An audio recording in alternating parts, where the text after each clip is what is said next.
الحمد لله والصلاة والسلام على أشرف الأنبياء محمد بن عبد الله وعلى آله وأصحابه ومن تبعهم بإحسان إلى يوم الدين. أما بعد، إخوة الإيمان، نحييكم بتحية الإسلام ألا وهي السلام عليكم ورحمة الله وبركاته. قد عدنا إليكم مرة أخرى في دروسنا الأسبوعي الذي تعودنا إلقاءه في هذه المجموعة المباركة الميمونة. بعلى تنتو لجل وعلا من من جرتك تنتو واتو بيلا جمانو بيلا كبرين كولو فلود لا تكتافو على باربانكو كيتالا لغمين وقولا بسلا كيلا صلى الله عليه وسلم أنا لبندن كيلو أنا لصحابولو أني ميلول بلتا سنونو مكتافو جيني على باربانكو كيتالا لغمين وقولا بعد مثل مولو بعد الإيمان يا مولو مبافلا لكو السلام عليكم ورحمة الله وبركاته. kon dalta ka keñaminna nata murun al yokote ke na darsol ton ka minul jindi semaine o kono ka lunton mon kananan ka diyamu bundalu la milbe dennin kila la sunno la mbe kila la sunno ke la nyaadi le fonga dundi no kuwolu kon mbe fan kanurindi la kila la sunno la nyaadi le mbe mbanna nyina nyaadi le fon kana kila la sunno kon walla kila la sunno mutalalu ke kon mbe kela nyaadi le fon kana du wasifalu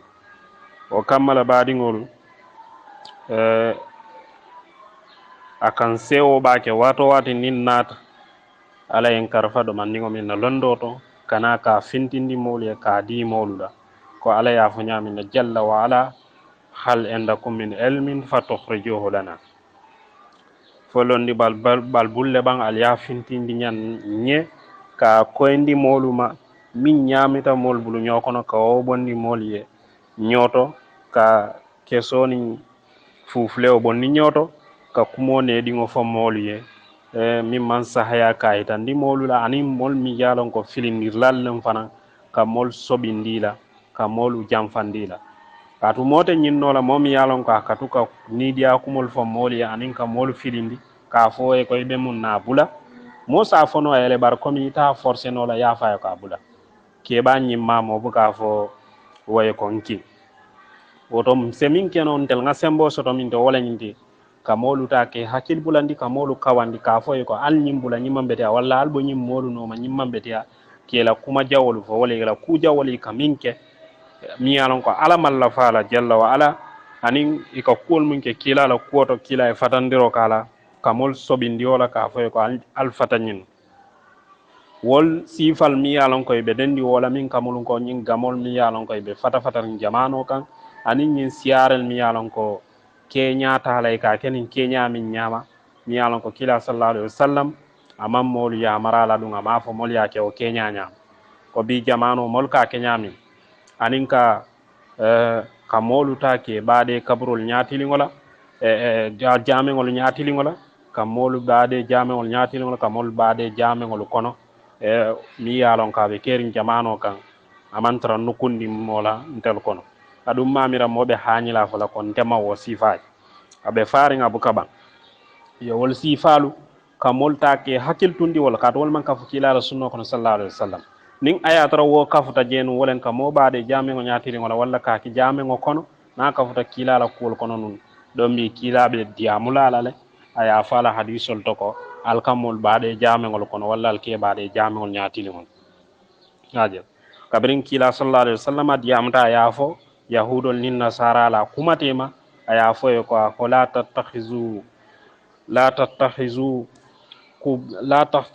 tattakhizu kabri masajidan ajel alkatan na kabro muta sujudi din kirati komi yahudol nin nasara al yaminke alkana wote ay mol fatandal oto baaje ko kaytan ni molu la ko ka kabro ta ka ke jame ngo kono walla jame ngo nyaatili ngola aman sahaya adu momanyana kake nimi yake drong imari ye kubale ke miyalon ko idunta ala kasida adu kila e fatandiro ke minna ye wole ke imari ye junube kuolek ibe ta foye fulan ka fo fanan fangoke yo mol mi yalon ko be wollondi yalon ko mol le be baade rin jame ngol nyaatili ngola adu ye mol le baade jame ngol nyin kono ba kaburol nyin wolle jame ngo tara ye kaburo ta yake jame ngo nyaatili ngola ay kaburu ay jame ngo tara walla yake jame ngo kono ay jame ngo tara momo salta kono ila salo mbede adu fango ba londi amma ni atara ko malon bari inata foye yalon ni salta je salon ko ila salo mbede la lumol diam tawala ye kuma koyol faje kuma lerlingol faje oto nimmi yalon kabrin say e salon ko kaburo min be jame ngo nyaatilingo la ibalon nin ko nyimmu kaburo le tim ya molle ya ta ya keje nyin kamala kay kawo kaburo nyin ta ka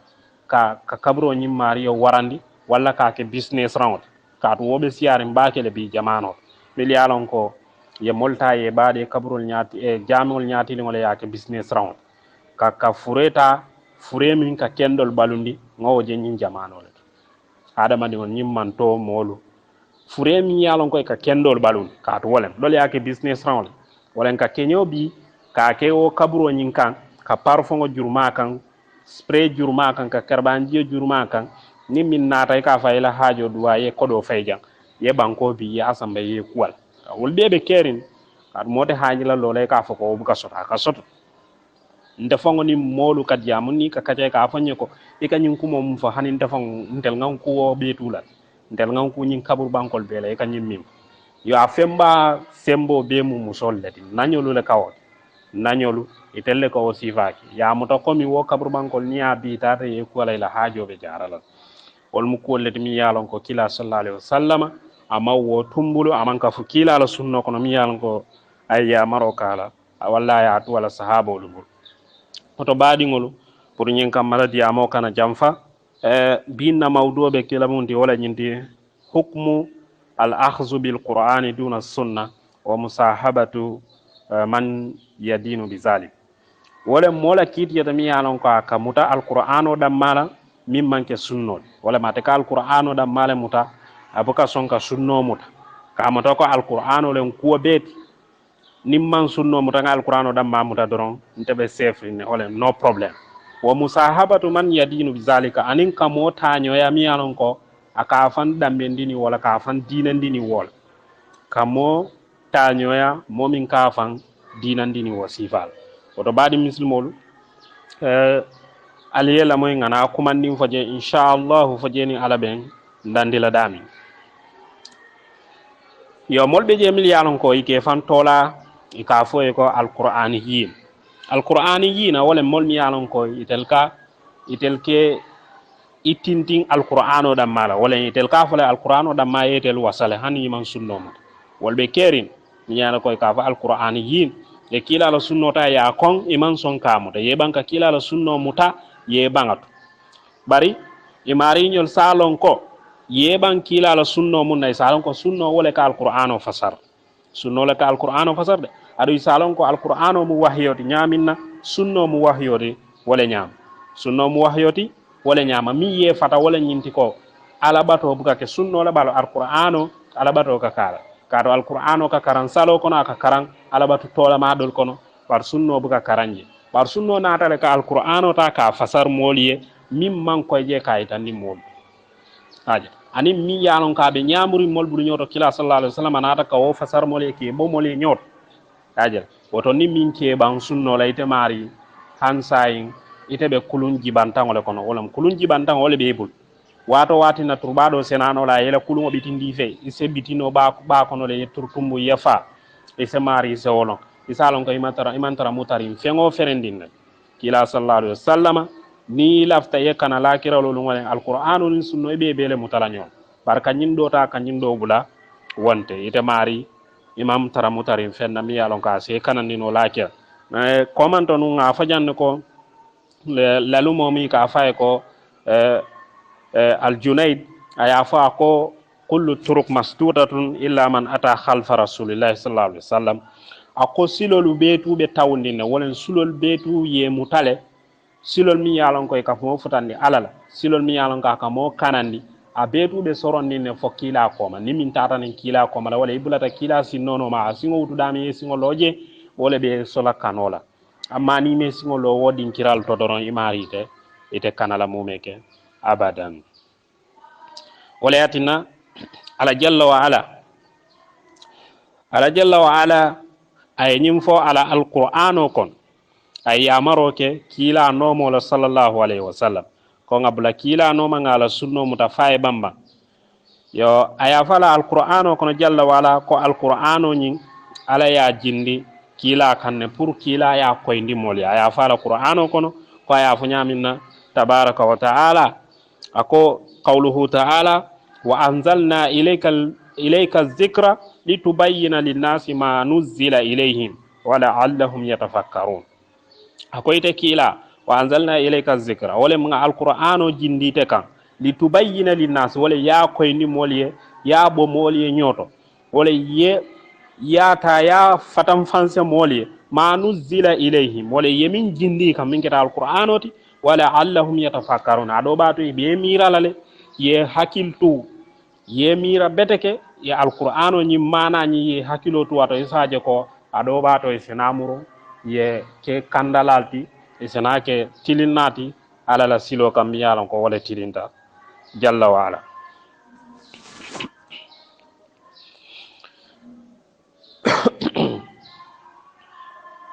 kila sallallahu alaihi wasallam atelem na lampoti komin nene nga fo je nyamin na atelem na ambassadeur oti ning ala tema jalla wa ala ni lafta kuwo kunadu lafta kanola die fonse bula kila le no sallallahu alaihi wasallam ko ala ya fo nyamina jalla wa ala wa ma ataakum ar-rasul fakhuzuhu wa ma nahakum anhu fantahu kila ala ko kila e min dialla alwo mutafai bambang ayal fatandi minna le jamfala to kila e fatandiro ke minna nyanta jamfala ala le ngam hakil tuat nkakala kuwal ke min yalon ko kila e fatandiro kala adun kakala tujero ke kila ye yamaro ke kuwal minna to alqur'ano kulba fangoto ala ya foje ko nyanta kabla kila no male adun nyanta fatala fengol lale wala nga jamfa fengol lam ni yalon ko kila e fatandiro ke wallen walayatina kila sallallahu alaihi wasallam adiyamuta ala sunnoto ayafo hadisoto ako ala hal asa rajulun yablughu alhaditha anni wa huwa muttaqi'un ala ariqatihi fayaqulu bainana wa bainakum kitabullahi fama wajadna fihi halalan istahlalnahu wa ma wajadna fihi haraman haramnahu wa in ma harrama rasulullah sallallahu alaihi wasallam kama harrama Allah ya nyimu hadis holati mi yalan ko kila sallallahu alaihi wasallam aya banke aya fa ko ala hal asa ako wato man kataban wato man siba wala jamano man kataban rajulun keola yablughu wala maka futama ka siyama ay futama anni nte kila la kuma kan ay futama sallallahu alaihi wasallam wa huwa muttaqiun ate kewo nyimbe non ko marin ay jalisun ala ariqatihi wa huwa muttaqiun ala ariqatihi wala ma be non ko marin ala photo yo kono wala ala siramba kono mi yalon ko ala eponso be noyri ala eponso be foyari walla ala laran mi yalon ko be foyari abe non ko marin je nte kila sallallahu alaihi wasallam na kuma kango ye futama ya fae ya fatam fanse ya banke ya kawadi ya kuma kanwal fae ateman femman ka tela jabiroti na manke muneti wala nyinti ko ate kamin fo wala nyinti ko wala fa yaqulu ke wonyin safako bainana wa bainakum aben nalu tema kitabullahi wala alala alqur'anot fama wajadna ninga fengo fen soto wala ninga tararo ke fengo fen na halalan aketa halalote istahlalnahu wala sa ke halalote se o halal yandi ngata na hajo wama wajadna fi haraman ninga haramo taraje haramnahu wala sa haram yandi doro ngata na hajo nyinna kuma kan min kila la kuma kan kamin koraya wala nyindi komin ako jamani benale jamano betal fay suti ani do fay futa nyindo ise ke o tarala photo yo kono wala mi yalon ko ni dia molem mo mi yalon ko ni dia kuma fole kadiya yenta kila la kuma kan faaye ate sonna kan na kumo muta fen abe mu kumo min jaabila wala nyinti ni kila la kumo faaye wala alqur'ano ni kila la kumo faaye aka min jaabi aka jaabiro ke mun wala nyinti ko fenten nalu tema naman ke alala kitabole wala alqur'ano ni nga fengo fen taraje halalo ton sake halaloti ni nga fengo fen taraje haramoti sake haramoti haje o be kala ni dia kuma foldi mi yalon ko mom yalon ko aniyo ketaye ala niyo maratala wala mom yalon ka niyo maratala kadu mo hada madingo ni niyo maratela doron atele ke samba atele ke kondir ide buke niyo ibuka makalano wala ibike niyo mutano na min foye do re ka wala mom yalon ka ya niyo tambinda fangola ni niyo min foye jita wala woto hada madingo wala misil mo nyanta min kala wala nyante niyo tala ya mara ay ke jongoti bari kana so yeke jongoti niyo kadu ni kete niyo ti niyo jongoti doro na min foye ka wala ni niyo min foye doro e ka wala ken nenga misalo dile num komanta meta e ka soto tan man sa kewo do to mi yalon ko man sa jarinte wolem man sale mi yalon ko fayn kum faye ku kele kadiyay wala nyinta ay mo be maray mo be joyen asotota alabatla do to mi yalon ko akeda alabatla bati wala matata lo faye wulo kono man say letar o safa di letar sambalaye bira samba letar sambala ya samba fotata alabatula nyinna aya safeja ko alabatula nye ko akay ko muni atin nayte ibukan khidmandi wala ibukan lonna ko wala kan topato wala ye fama jiye ye kenye jongoti akay muni atin ne ibuko kenye alabatula nyinna ta jabi ala letaro ta safeja akay ko ite mansa ite min kanin kuma kan akay ni fan korosi baki ye fan korosi beteke ni fan korosi beteke fango be no jele fango bale ba lonna la komi ite mun na jongola alabatula ni wala ya jabi wala akay ko ni fan korosi beteke ye mira beteke akay ba jelal komi ite mun na jongola mansa ni nata jabi akay ko kayfa akay ko nyaadi akay wo ketano nyaadi le ite be kele ite la jongola nyaadi le anata faye ko akay ko nte alaba nte mun benna alabatol ite mu mansati akay ko nte ngan niyo tale ngake na jongoti ngamara akay ko amma ite niyo tale ibulata no may niyo maratela akay ko ite niyo maratela le woto nte ngami mara ngake na jongoti wala be marati ite la woto ite mun tela jongola woto ka itan ni ko niya tambindi nyato doron ya bula je manson ke niyo ta ya kele akamareilal ko ala ya fu nyamina jalla wa ala alqur'ano ko ako inna nafsa la amaratun bisu kaitan ni ko niyomu fennede mi alon ko aka moya mari ku jawo dorone anani buka moya mari ku kendol woto seytano folo a jawma mi yalon ka benna baluwoto haada madi ngo nyanta min folo kelela ala baluwoto wala ma fango niyoti wala mi seytano folo to misil mo nyanta kam min folo kele ala baluwoto woto wo seytano wala jarta ka kele min keta niyoti kaatu niyo bula doron kuwo kun diata ake sambaje e baajela ko iniyo folo wala keno ni niyo e no doro ite mari ite kela kanalat woto kila hadiso sallallahu alaihi wasallam akami itani no wala jamano betale fo ba jamano le to sai e be ke wajela mi yan ko e kila la kuma kan fa ate son be o jamano ni ka kila hadiso fo modoliye e ke ban e ka fo han kare fon kanyingel fo han kare fon kanyingel fo han kullon na kare ngajala kanyi molbuke la dino mutam mo bulo mola kuose kumaye nya ko to nyaawo nya se ke sambon kumboti nyaawo nya hanna ka kuo ke o mai tan ko kuo datal ni mobe je mi alon ka gamoke a mari la kumo kuo moli ya cikandi nyaawo nya banko nya dakan a tobo ta nyaawo nya ka gamoke o mai tan ko gamo datal mo to se bo nyaawo nya aka siare ke kenya min nyama kila mai amar nyamin a to se bo dunia ko nyaawo nya na e siare ke o mai tan ko siare nyin datal woto molu nyanta wala fahamla ko dino manke fenti mi alon ko mol ka copy nyobulu walla kam moje mi alon ko